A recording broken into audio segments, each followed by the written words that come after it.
Que tous les différends qui peuvent survenir entre moi et d'autres personnes, entre mon pays et d'autres pays, soient toujours réglés de façon pacifique, par le dialogue, à l'exclusion de tout recours à la force. Cet amphithéâtre est le plus grand de toute l'Afrique de l'Ouest. Il se trouve ici, en Côte d'Ivoire. Majestueux, vide et rempli de sens, à l'image de la capitale administrative et politique dans laquelle il se trouve, Yamoussoukro.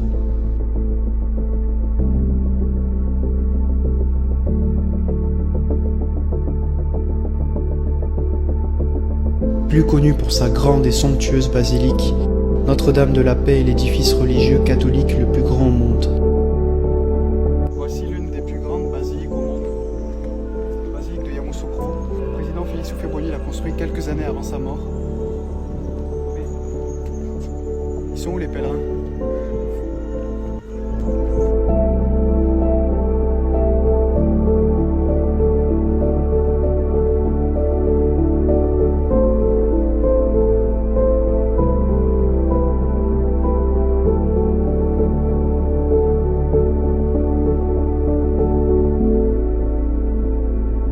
Hélas, depuis la disparition du père fondateur, le temps semble s'être arrêté à Yamoussoukro.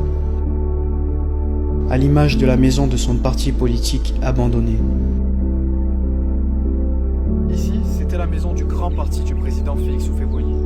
Et maintenant, voici ce qu'il en reste.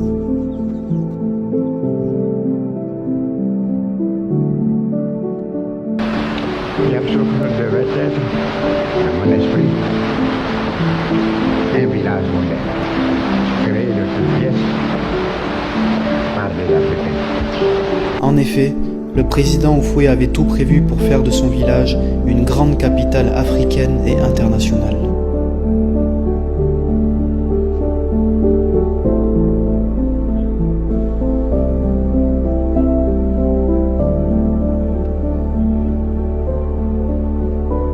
Des routes extra larges partout dans la ville sur lesquelles reposaient des avions de ligne.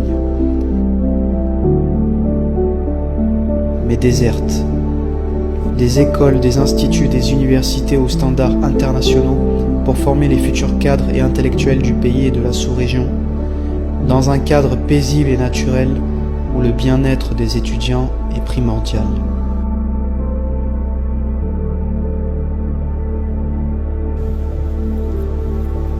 Mais aujourd'hui, qui peine à être entretenu, manque de budget.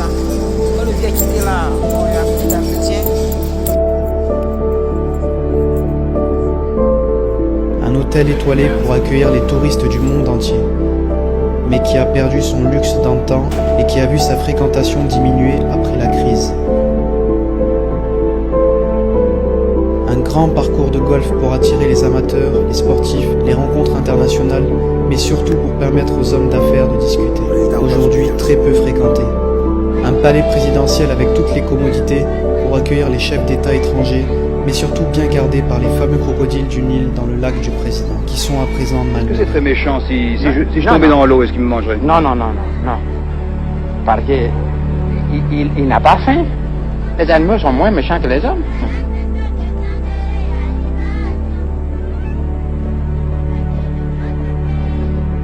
Un aéroport international sans avions commerciaux. Un hôpital de la Charité offert au Vatican en 1993, récemment inauguré, mais encore sous-exploité. Et pour finir, une énorme fondation pour la recherche de la paix, placée sous l'égide de l'UNESCO. Cet édifice est magnifiquement renversant, raffiné, luxueux, spacieux et rempli d'histoire. Il est l'exemple parfait de l'état d'esprit qu'avait le président Houphouët durant toute sa vie. L'excellence, sinon rien.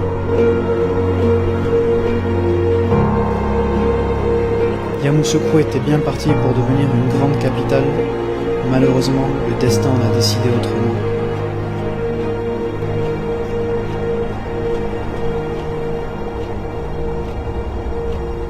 Et s'il y a bien une chose que je retiens sur tous ces visages que j'ai croisés et que le vieux nous aura tous enseigné, c'est que le découragement n'est pas ivoirien.